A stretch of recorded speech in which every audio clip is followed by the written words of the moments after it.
ঠিক আছে।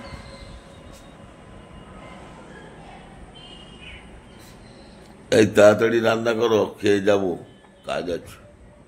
চলো, আজকে খুব তাড়াতাড়ি আছে তো একটা তরকারি দিয়ে ভাত করে দিচ্ছি, খেয়ে চলো। আজকে একদম কম মশলা দিয়ে আলু পটল আর মাছ দিয়ে আমি ঝোল বানাবো। তার জন্য আমি মাছটা, এটা কাতলা মাছ, ভাকুর মাছ, এটা কেটে ধুয়ে আমি নুন হলুদ মাখিয়ে নিয়েছি। কড়াতে সাদা তেল দিয়েছি, তেলটা গরম হয়ে গিয়েছে। এবার আমি এক এক পিস মাছ তেলের উপর ছেড়ে দেব।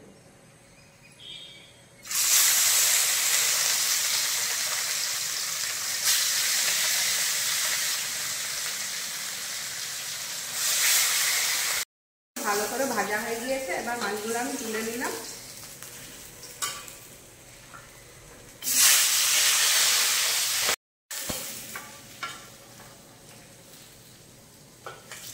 সব মাছ ভাজা হয়ে গেল। এই একই তেলের উপর দিয়ে দিলাম কেটে রাখা আলু আর পটলগুলো।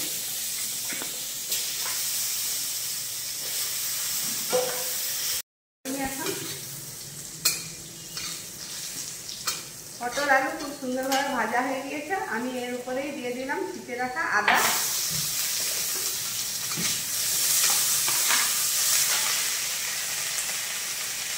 দিয়ে দিলাম ধনে জিরে গুঁড়ো, নুন পরিমাণ মতো, লঙ্কা গুঁড়ো, হলুদ গুঁড়ো।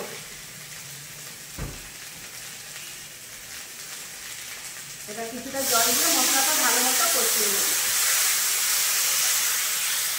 খুব সুন্দরভাবে কষানো হয়ে গিয়েছে। এবার দিয়ে দিলাম কুচিয়ে নেওয়া টমেটো। মশলা, পটল, আলু, টমেটো সব খুব সুন্দরভাবে কষানো হয়ে গিয়েছে। এবার দিয়ে দিলাম জল।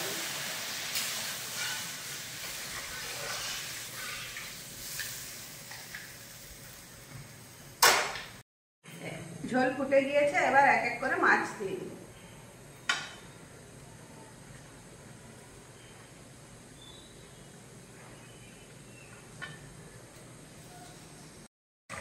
তৈরি হয়ে গেল আমাদের চটজলদি খাওয়ার জন্য আলু পটল মাছের ঝোল। বহু সুন্দর হয়েছে।